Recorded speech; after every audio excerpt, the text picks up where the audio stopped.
Hi everyone, it's Celia. Today I want to demonstrate how you can make an acrylic painting abstract that is very simple and fun. And for me, it gets messy, and that's just me. I'm always messy. I'm a messy artist. I think it has something to do with that ADHD thing. But anyway, that doesn't matter. If you don't mind getting messy, that's great. If you're, clean and all with your painting, that's fine too. Maybe you've never painted before, or you want to try this out with your kids. That's another great thing that you could do because it's pretty simple and you only need a few things. So let's get started. Okay, so I'm gonna get some gesso here. I'm gonna go over my already gessoed canvas just to give it another nice coat. Some artists like their surface to be smooth, and I prefer when I'm doing abstract, I prefer a rough surface, and that's just my preference because I really like texture in my paintings, and that's really the reason. I just think it gives it a more interesting look, especially like I said when you do when you have abstract paintings. Now, when I do portraits or maybe even a landscape, but especially portraits, I have done on a rough surface and it's worked. It's a little bit harder, and some clients might not prefer that with their portrait. They might prefer a smooth surface, and it makes sense, especially if you're the one painting it, because it's just easier. It just kind of makes sense that it's just easier on a smooth surface if you're really trying to get that detail, that you don't have to worry about all the bumps and stuff that you're trying to paint over. So, and this isn't too perfect, but that's fine. We're gonna let that dry just for a little bit. And as soon as it's dry, we'll get started. So it's pretty much dry, and you can also use a hair dryer to speed up the drying. And I'm gonna start. Now, this is kind of my little trick to get the design going. I've got some ink, some little things of ink that I have. I used to have some Indian ink, and I've run out of it. Which I really like Indian ink, but it takes a very long time to dry. It's some really harsh stuff. So, but with this, I'm gonna start out and I'm gonna hold up. I'm not gonna really pay too much attention to what I'm doing, except for I'm gonna wanna make, some lines and let them kind of drip and seep into there. Now that I've started here, maybe I'll have some lines going down. So there we go. This part's a lot of fun. Kids like to do this, because, well, it's messy and it's fun.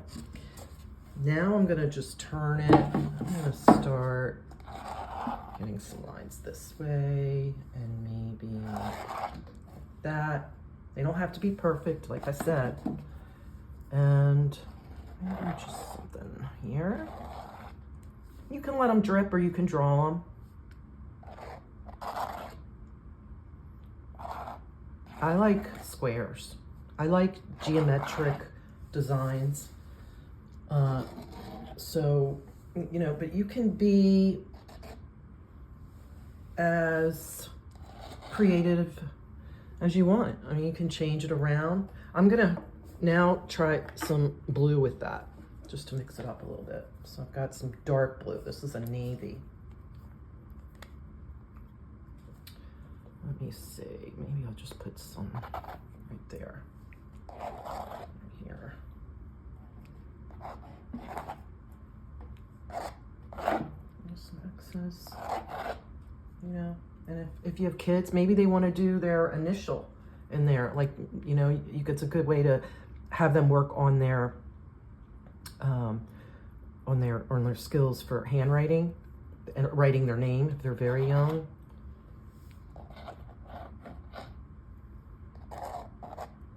Do some little lines and big ones.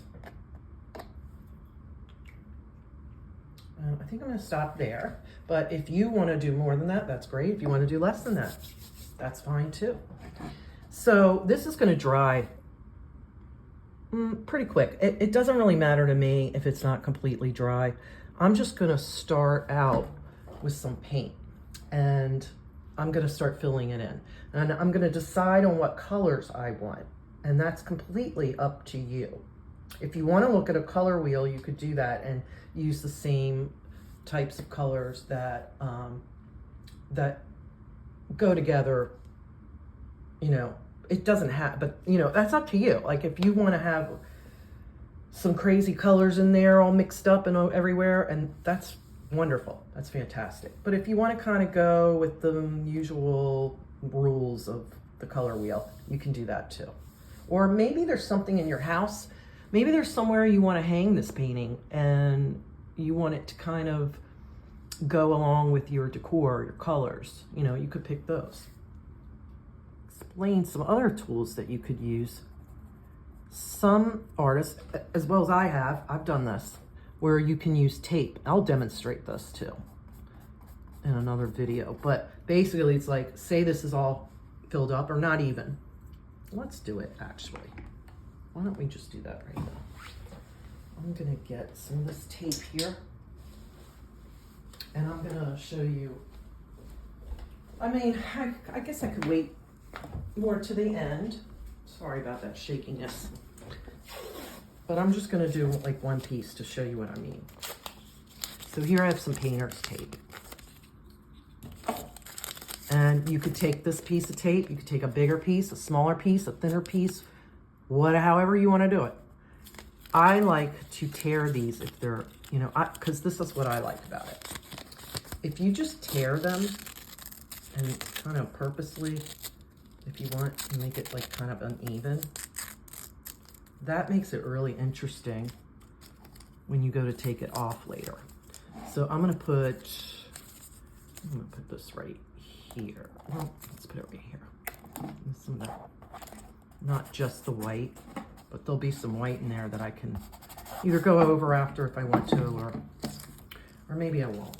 Then on this one, I kind of want to have the uneven on both sides. So I'm just going to kind of tear that part off. This is probably, actually, now I'm thinking about this right now, it might be a good practice for your little ones if they're in preschool and they're strengthening their motor skills, their fine motor skills. You know, tearing tape, they're using these muscles that's going to make them stronger, and that's why we like them to practice printing their name, and because they get better as their muscles get stronger. And art is a great way to strengthen your motor skills. Your fine motor skills especially. So I'm going to take this one too. I'm going to just put it, I think I'm just going to put this one right there. Put this one, how about, it's a lot of fun tearing those off later too. Okay, let's go back to our painting. I think I'm going to take out, I'm going to take out some of this blue. Now this is blue paint, very close to that color. Let's see how that works out, because when you're using different mediums in the same color, that can give you some depth in your painting as well. Oops, this one's not even open yet. I'm gonna have to take this. Oh, here's a good fine motor skill practice. You know, get your kids to take that off if they can do it. Sometimes I can't do it. Okay, so now I'm going to use some of that. And if I didn't say it yet, you know, you don't have to use the best quality or even decent quality of paintbrushes when you're doing an exercise with it, especially when you're first beginning or you're doing it with your kids. You don't have to do that. You can just use, you know, dollar store. The dollar store is fantastic to get unconventional art tools. because you don't have to spend a lot of money. And they have all kinds of paint, things like to paint the inside of your house or whatever. They have all those in there. And it's a lot cheaper, and I tend to use things like that when I'm doing not for my portraits, but I tend to use that a lot more on my abstract paintings, because it not only costs less, it kind of makes things more interesting. Like, for instance, I can use this one. Now, you see how dirty that is? It's dirty, dry paint. But I don't care, because I use this for abstracts. So, I mean, I might want to go in here and, like, brush some of that. And, I mean, you can get stuff like this at the dollar store. That's nice. See how we're getting some of that to make a more interesting effect in between. And then with whatever it does, whatever design you see coming out here, go with it, you know? If you like it, maybe you want to do the same thing up here. Maybe you want to try it in another color.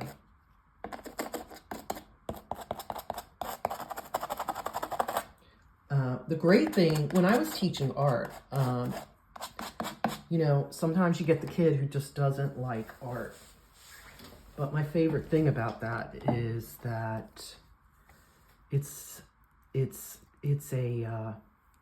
kind of a little bit of a challenge, a fun one, when you can get a kid to notice that they can be an artist. Anyone can be an artist. Yes, some people are born, I think, literally, they're just born with a talent. You know, musicians and artists alike, writers, you know, all that. You can be born with that. But hey, if you don't think you're good, if you're just naturally not good at something, and I'm talking about art right now, but I guess that could go in any subject. If you're not good at it, but you really would like to be, if you have a passion for that, I believe you can become fantastic at whatever you want to. Because if you love something, you should be doing it. And that's why I love art, because it takes me away from my daily ADHD, loud and just chaos inside my head all the time. And it just helps me slow down. But I really did like teaching kids, because there's always ways to get them interested, you know. If they're just crazy about football and that's all they like, well, you could bring that football into their art. Not just drawing a football player or a football or a field or whatever. I mean, you could have them learn how to draw and paint their favorite football player's jersey, you know? You can do things like that. And that's how I would teach basically any subject is, you know, you kind of get into, see what the child is interested in, and then you work with that. You can bring anything into art, any subject. And when you look at some of my art, a lot of it has numbers on it, because, you know, I had some tough times with numbers and I have dyscalculia. But a lot of times in my work, I will put numbers. And it's, you know, like I'll do something like this. I could just scrape it in there. Anything goes. See that? There's a 3. And if I want to cover that up later or now, I can do that. And let's see, let's try another color.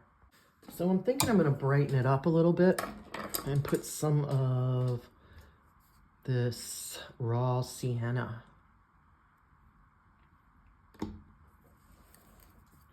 And that'll give it kind of a, not too bright, but it'll give it kind of golden. I'm going to use, just for the heck of it, I'm going to use a dry brush. I'm not going to wet it. Let's see what happens. Not much different. I took a lot. But if I wipe some off, that's more dry. Then you can kind of just put a little bit. It's all up to you. No one can say it's right or wrong. That's what I love about art, because it's yours. Here I'm just kind of like filling in some spots, and I'm kind of going in between the colors so that they kind of go in together. I mean, mixed together, that probably didn't make much sense, but kind of melding them together. Not on all of them. And sometimes I like that. You see how I pull that along and it skips. I think that is an interesting part of the painting. And here's some tape here. So I'm going to go over that. And when I peel it off, you'll see that there'll be a perfect line, at least not perfect, but it's perfect to the one that I have here. And it'll just give that same shape.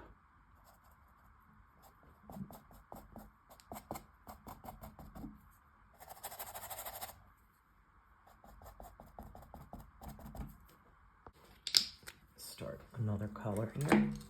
Oh, and let me show you also, if I could find my, here it is. Told you I'm messy. Okay, I'm gonna try just squirting some water. This will, if you want it to get wet again, if you feel like it's just too dry and you want to like, you can even do it a lot and it'll drip somewhat and give you a little more interesting values. You can do it, you can point it down. Sometimes you really gotta spray it, but you know, it's fun. You can see those colors filling in.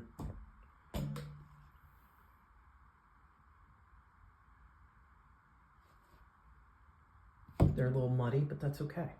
We're not done. So I think now I'm gonna be brave, and I'm gonna try a bolder color. Well, not as much as that sienna, but a very pretty color, I think. One of my favorite colors. And there's purple. It's violet, actually. Let me get some of that on a dry brush again. Kind of brush it. You can see I'm kind of getting the majority of it off. Let's see. If you can see here, it's a good way to teach kids also mixing colors. What happens when you mix these two colors, you know.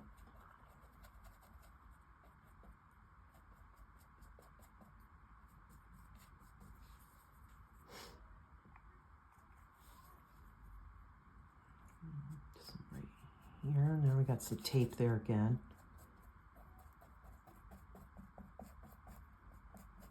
If you can see that blue, just mixing in with the purple. It's making a really pretty, like a lavender.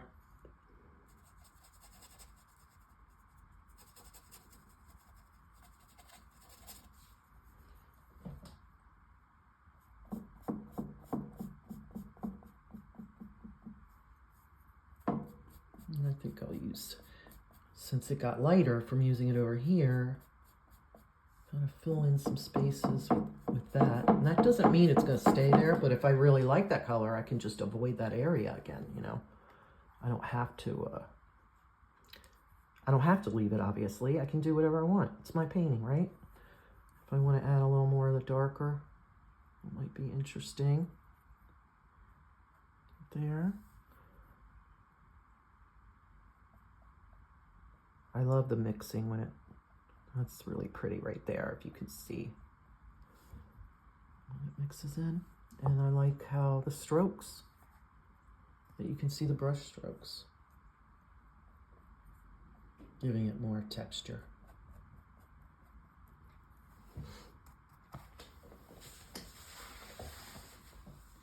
Sometimes it's a good idea to not use every color that you own. Unless, like I said, it's your painting. I mean, if you really want to do that and you like it, that's fantastic. There's nothing better than loving your own painting. So do your painting for yourself, unless you're making a gift for somebody, or, you know, and you want to use someone's favorite colors, or, but I'm thinking these colors are nice together. I wasn't quite sure when I took it out, but I guess this is pretty, it's nice because it's giving me all different kinds of levels of the hue.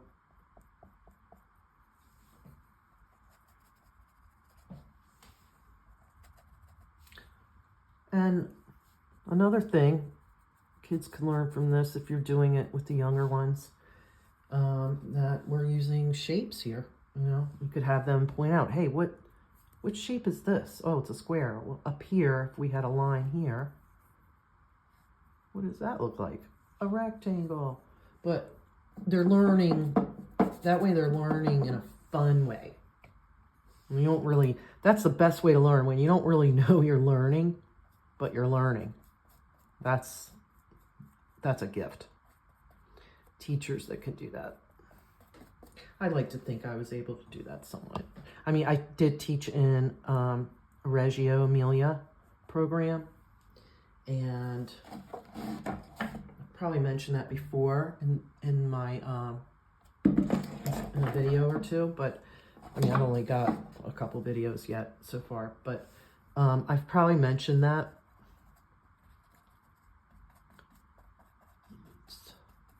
I just lost my train of thought. That's the ADHD thing again. I've had, off subject a little bit right now, but I've had so much trouble figuring out how to do the videos correctly. I've just run into all kinds of craziness, frustrations. And so if you notice, like, something's not right, like I did, you know, a mistake, or it cuts off at one point or something, then you'll know I'm still learning. I've never been good at the technology thing, but I'm trying my best to have this channel so I can bring awareness to neurodivergent acceptance, ADHD, especially when you're a kid. You really need that help, like, because you wouldn't want to go through what I went through. But I'm hoping that people are a lot more aware today of their kids having issues in school, and that they shouldn't be called lazy. I don't think you should be called lazy in school, even if you are lazy. So what does that say? Yeah, I don't think you should call your kids names like that. I don't think teachers should call names like that, because that's labeling you. Even if you think it's true, even if the kid is lazy for real, just don't do that. Don't name them. They can build complexes. I did. I know I did. And so this channel is me trying to work on that. And hopefully, while I'm learning and helping myself, you know, others can join in and be helped as well, and give me their 2 cents and help me, and we can just be maybe a nice community here, I hope.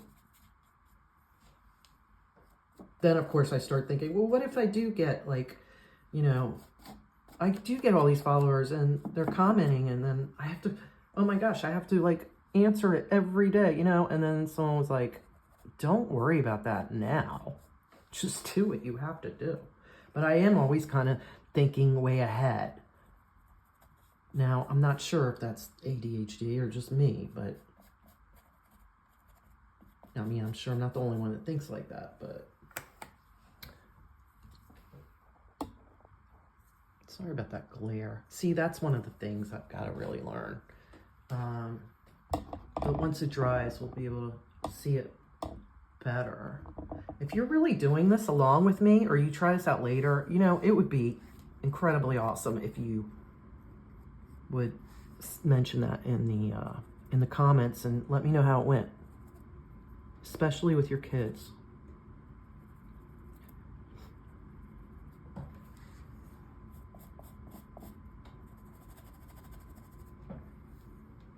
I think I'm going to let this dry just a little bit because as wet as it's getting here, I don't want it to get too muddy. So I'm gonna let it sit for a little bit and we'll come back and finish. Okay, so let's see what's going on under here now. Oh, okay, can you see that? Do you see how it left kind of an overlap print? And when you do a whole lot of these, that one didn't stick too great, but when you do a whole lot of them, it can really make the painting interesting. Here we go. Let's do that.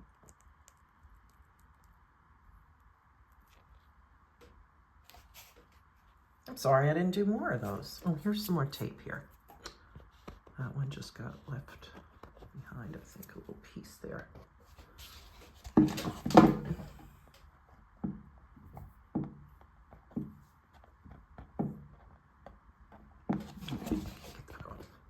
Oh, it was just a little tiny piece there. Okay. Let's see.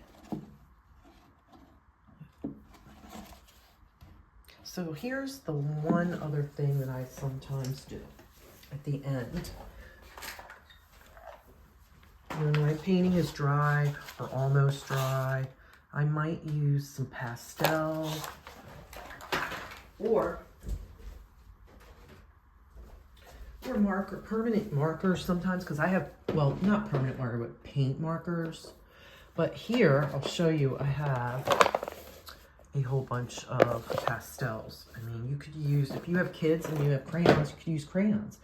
And by the way, we could have used crayons at the beginning of this if you didn't have the ink. You could have just drawn your lines on there. So let's see, I'm gonna be a little bold. I'm gonna get a little bit of red and just get those little marks, not everywhere. I just wanna add a little pop of something interesting. I don't wanna put it everywhere. You might want to, and that's okay. Like I said, it's your painting.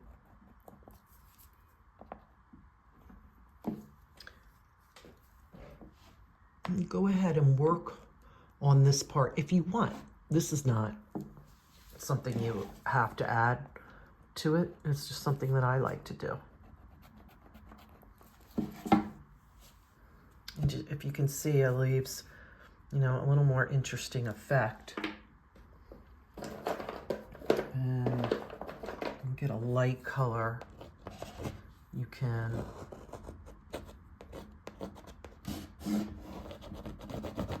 make some more interesting in between. Sometimes I just like to go over where those original lines, if they're still there. You can see right there, and just kind of, like here's one, maybe.